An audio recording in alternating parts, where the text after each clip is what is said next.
Welcome back to the Authenticity Calling podcast. I am your host, Relitza Spasova, and we are here talking about people's authenticity calling journey, which is truly their authentic expression and how they got here. And today on the podcast, I have a very special guest. She's actually a co-writer in the book that we're writing together, Beyond Coincidence. Her name is Laura Fox, and her business is called The Guru's Ghost, which is so juicy. Laura is a author and ghostwriter for healers, teachers, and coaches.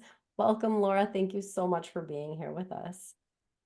Thank you for having me, Relitza.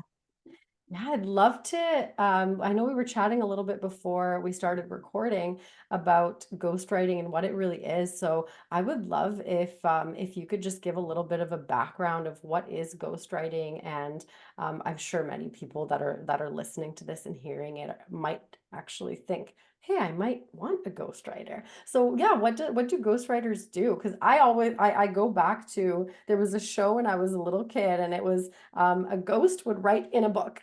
And these little detective kids would go and do some detective work, but it's very different from that, obviously. So, what exactly is ghostwriting? Yeah, that's cute. Yeah, I'm not actually a ghost. I am a real person.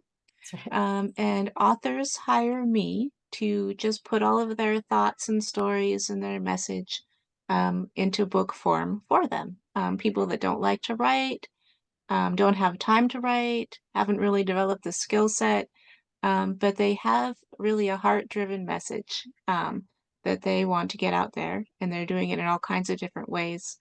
A lot of people that I work with, they have podcasts. Maybe they've done TED Talks, maybe they blog, all kinds of other things, and the book is like the final piece that I help them with. Beautiful, beautiful. So, do you actually go into those different methods of expression that they've had from the past and just kind of work to get to better know them and maybe help to craft the message? Or is it really because I know when earlier when we were chatting, you said, people kind of write down their ideas and their thoughts, and then you take those notes and then you turn them into a book. So I'm just really Mhm. curious because I think when it comes to streaming consciousness and when it comes to our message and our purpose, I think a lot of times, especially as healers, teachers, and coaches, which that summarizes me very Mhm. well. I think for me, it's because I'm so connected to the work, I'm not able to have that kind of zoomed out and also just comparative lens on all the different types of healers and my unique offer. I always go back to marketing and I'm like, oh, you'd be so helpful for so many of the coaches that I studied with. Because I think all of us, we have such unique, special gifts and ways of coaching and ways of expressing ourselves and just what comes through that I feel like that is such a beautiful niche to support is really recognizing what is that special place you should be focused in, because I know that a lot of coaches we get stuck in that niching part, because we want to help everyone. We feel like like the transformation that one person has, I want everyone to have it. So I just get a sense that it would be really helpful to help people kind of hone their like focus their message to a specific audience or even a specific gift or way of coaching that some people might be looking more for. And so that's where I get curious. Like, it's very different. Book writing, authoring is something very specific. You have a message, you have something that you want the reader to receive from it, right? But I think as a coach, a healer, and even a teacher, teaching is a little different because you kind of have to get your thoughts together in your message in a succinct way already. Um, but I guess that brings up the fact that you could probably help teachers plan their courses as well based on the message that they're trying to have. And so I wonder, first of all, do you go that wide scope? And second of all, what is your kind of area or your niche or your preferred, um, I guess, topic or outcome to work on? Um, well, that was a lot. That was a lot. I apologize. It comes through a Okay. lot. Pick and choose and leave what you don't want. Okay. Um, yeah. Yeah, you're right that a book really does have to have a specific message, and it has to be written to a specific audience. A lot of people, when they think, I'm going to write a book, I've got this book in me, it's going to come out and it's beautiful. And and the first thing that people think is this book is going to be for everyone. Mhm. They want to touch as many lives as possible. And that's beautiful. But you brought in the marketing piece, and that's so important.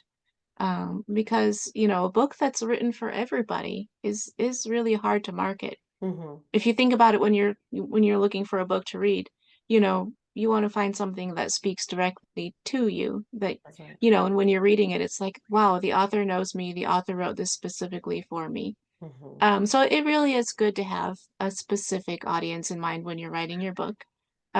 Just like your courses or anything else that you're putting out there. That's right. Yeah, and then let's see, earlier you asked how I work with people. Yeah, it's not just the notes. I get to take people's courses. I watch all of their videos. I go through their transcripts. I go through all their material. And then on top of that, we have weekly interviews. It's usually like an hour, hour and a half for each book chapter. So I really get to know them, and not only their message, but the person behind it, because it's so important for that person to come through in the book. Beautiful. Because reading a book is really such a special way to get to know somebody. So Wow, yeah, that's it's beautiful. each book is just a tremendous learning experience, and I love to learn, so it's like the ideal career for me. Wow, that's amazing. Yeah, so tell us a little bit more about how you got into this. How did you figure out that this is actually your craft and your gift and the way that you provide service to the world? I've just always loved writing. I was actually a very shy kid. I didn't talk. Like adults would try to talk to me and I would just, nothing. Yeah. And and then I learned how to write, and I realized that when I wrote, people could understand and they were Mm, actually moved by what I was writing, and it was like, this is my superpower. This is how I can finally connect with people. wow. Um, and so I just kept practicing my writing. I started doing freelance editing work, and someone asked me to edit her book for her. But when she gave it to me, it was just notes. It was like nothing was written up. Yeah. And it reminded me of being in grad school when I would take all my notes at the end of the term and then start writing the paper, and it was so much fun. So I said, well, do you want me to just write this for you? And she said, yeah, that would be great.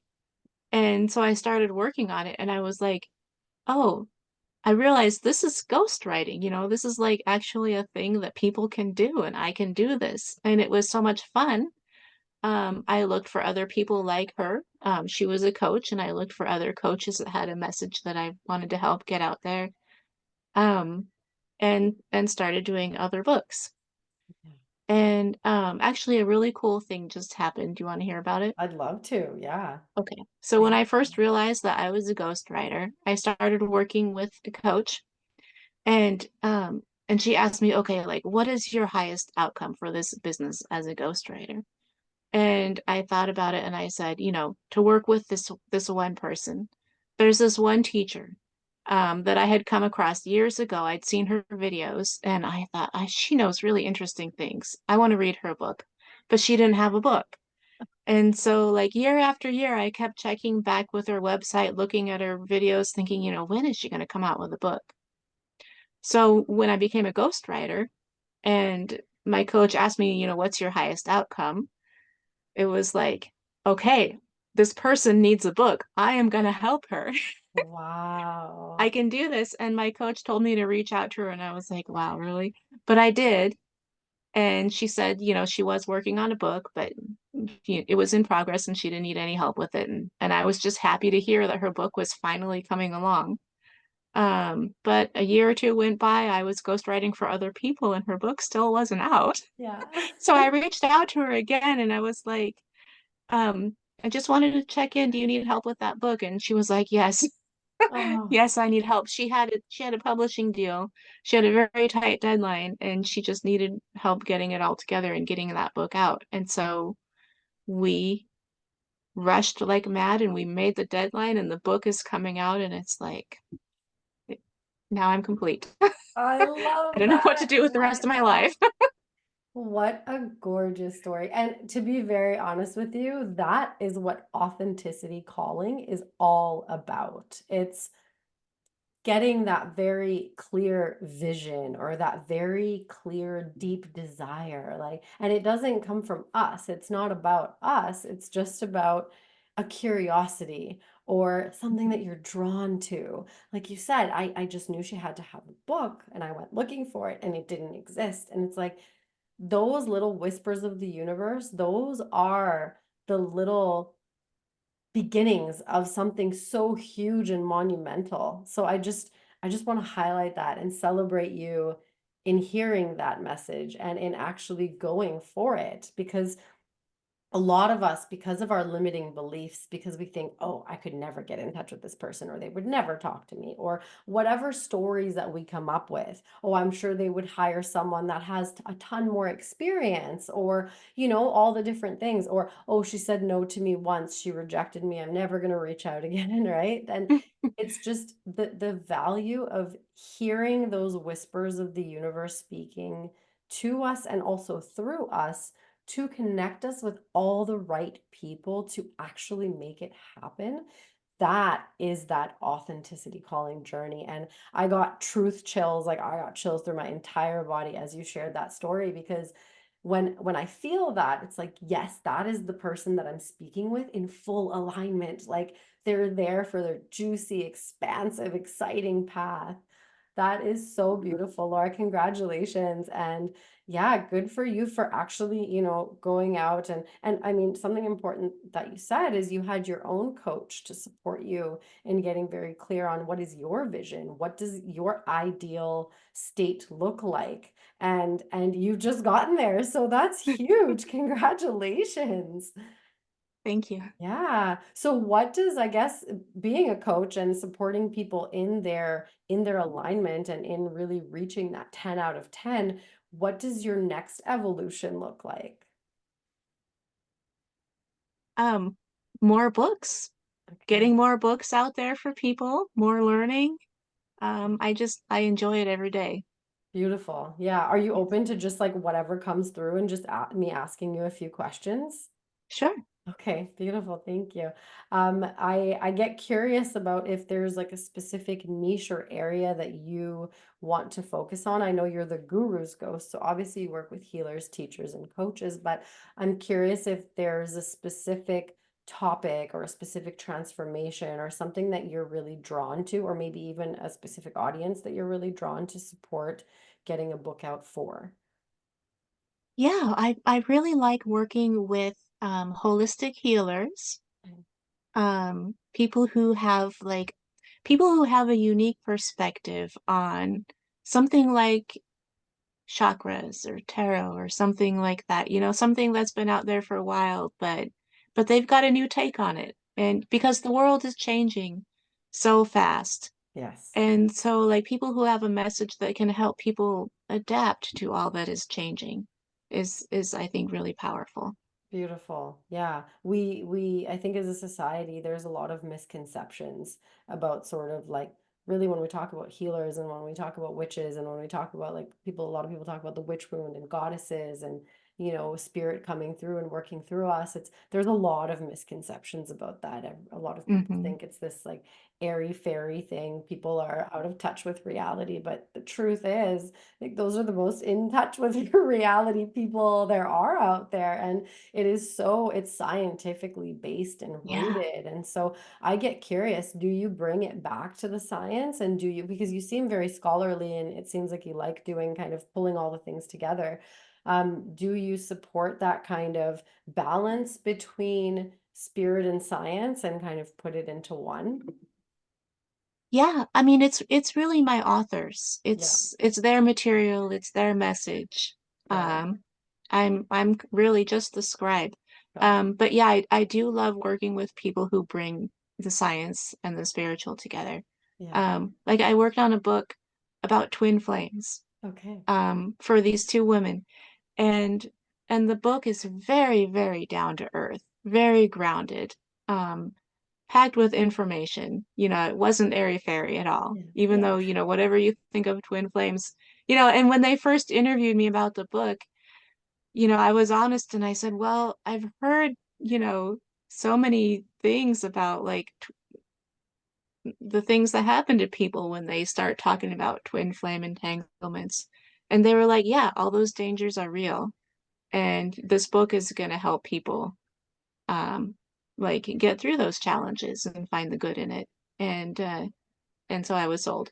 So I helped them write the book. And I think Wow. it's going to be really good when that comes out too. Wow, that's amazing. I'm Yeah. already really curious. I know a lot of our mother wounds and our father wounds, they are really like twin flame wounds, and I definitely resonate with some of what you just said, and I'm looking forward to that coming out. Because I think it is a lot of times we get stuck in our habits and our patterns of that entanglement and that enmeshment. Yeah. And we really don't have the guidance and the support to even see what it is, let alone to take an aligned action that serves us.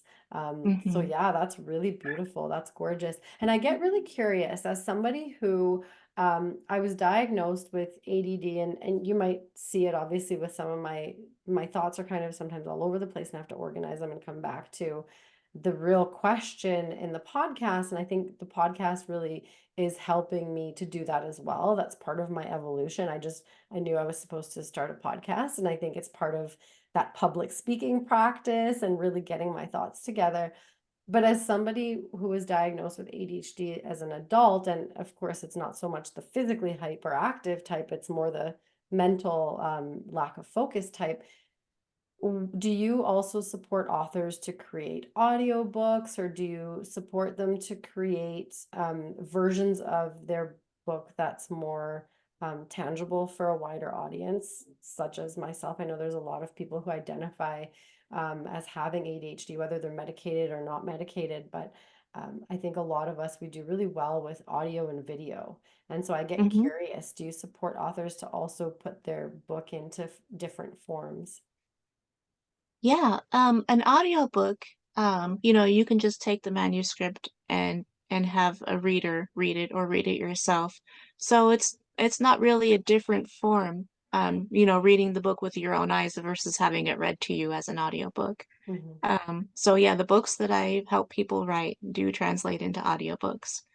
Um, and then the video, I don't help create video. A lot of times there's video content and I help translate it into book form, which is very different.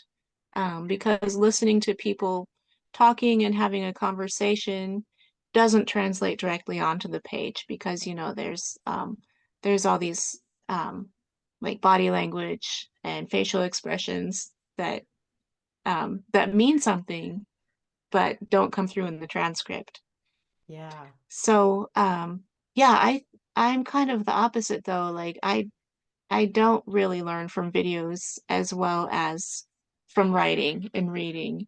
I'll watch a video and then I don't really fully integrate it in my mind until I've like translated it into written form. So Absolutely. the writing is part of my learning process too.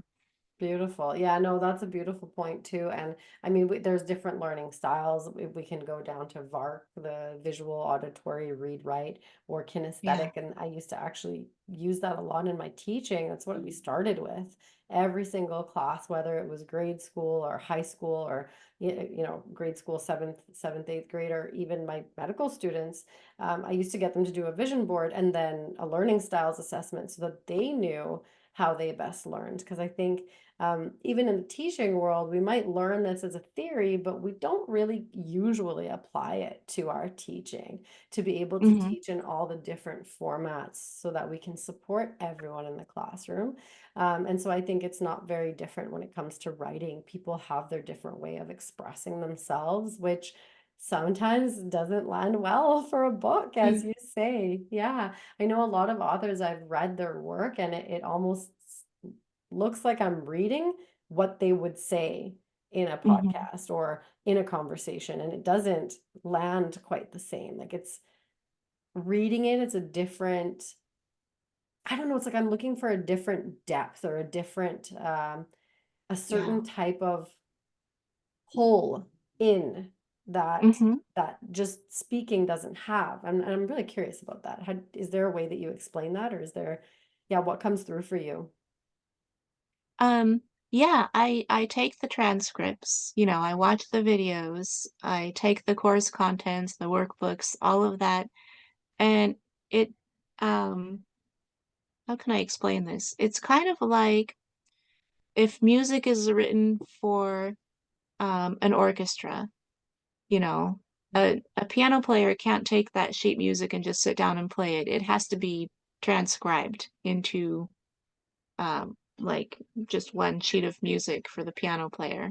Mm, And that's kind of what I do is mhm. I take this orchestral score and transcribe it for the piano. And that's like taking all the videos and workbooks and all that stuff and putting it into the form of a book. Yeah, that's so, so interesting. That's fascinating to me. And so I guess I get curious if you were to have like your top 5 tips for authors, do you have like 5 tips that you could share? Or even with somebody, maybe they don't identify as an author yet, but they have Hmm. this brilliant idea or they have this beautiful message coming through them, but they're not really sure where to start. What would be your sort of your 5 first steps to getting started, or maybe your top 5 tips for writing? Top 5 tips. Let's see, I can come up with them. Sure, perfect. Um, Yeah, so like with anything else that you're doing, your courses, your podcast, all of the stuff where you define your audience, you do need to do that with your book too. Mhm. Um, and make a plan for your book, because a book project is a really big, involved project. Yeah. And if you don't have the end in sight, you know, you could just write endlessly. I've known people who have like, you know, okay, I'm working on a book and they just churn out thousands of pages and it's not a book. And they're like, when is it going to be a book? I keep doing all this writing. Well, you do have to give it a structure. Yeah. And if you create that structure before you start writing, then you like, you know how far along you are. And it's really beautiful that you know when you're done. Yeah. So, the structure piece is important. Let's see. Um, oh, know that you have options for what different kinds of books you're going to write. Okay. Um, think about the learning styles, um, and your teaching style. Like, you have choices whether you want to write a self-help book. Maybe you're going to put out your memoir and that'll be inspiring to people. Maybe you're going to do something in between, mix it up a little bit. But think about what your teaching style is. Hmm. Think about the learning style of the people that you want to work with and put that into your book. Beautiful. I think that was 3. Yeah, I wrote down 4. So plan, I think plan Okay. is like have an end in mind, have a vision. But Mm-hmm. then structure I separated from that because I think the Okay. structure is almost working backwards and creating the steps, which I guess they could go together. The audience and then the type of learner and teacher, and that's brilliant. Yeah. Yeah. Beautiful. Yeah, I love that. That's really helpful actually. And so I get curious because there's a book that's coming through me. It's called Authenticity Calling, the book. And it's a Mm-hmm. very much what you said. It's kind of that mix. And I don't know that it's necessarily um, meant to be a memoir per se, um, but it is meant to be a coach in a book. But I want to make it interesting as well. And so I get curious, how much of my own personal experience do I include? Because I don't want it to just be, you know, action steps. I want to take the audience, or really what comes through me is to take the audience through a journey or an experience that I've been through and been supported by actually, or would have been supported by using this tool in that moment, and then giving the tool. And I think where I do struggle is getting very clear on the audience. And my intuition is not to go to Chat GPT, for example, because I know a lot of people use now they use technology, which I think technology is wonderful for getting us organized, for getting us on the right page. But to me, it really lacks that spirit, that connection to what our messages. And I think very easily we can get distracted with what is already on the web through using things like Mhm. ChatGPT, because it's really just collecting everything that's ever been put out in on the internet. And so it's missing that visionary, it's missing that energy of really what's to come in the future. It's kind of keeping us stuck in the past, I think. So that's where I get a little bit concerned about authors in our generation, and even learning, and even, when we talk about evolution, it's almost, ugh, are we just going to go on spin cycle on what's already been there by using AI? Um, so yeah, that's just a thought that came through as you were sharing. I think it's brilliant. And how could you help me, for example, to get clarity on which way to go? Yeah, don't be shy about sharing your story in your book. Because your perspective, your stories, that's what makes it yours, and that's what connects you to your reader. Mm, Um, you mm, know how you like somebody you keep hearing a piece of wisdom and everybody keeps saying something, but it doesn't quite land, it's like you don't really get, and then somebody comes along and says it in a different way yes. and your whole world opens up. It's like, oh, that's what Mm, everybody's been saying. mm, And that's what's going to happen for somebody who reads your book when mm, you say something in your own way, when you mm, tell your own stories, mhm, when you give your own perspective, because you see things that nobody else sees. mhm. And it's so important to, make sure that gets into your book.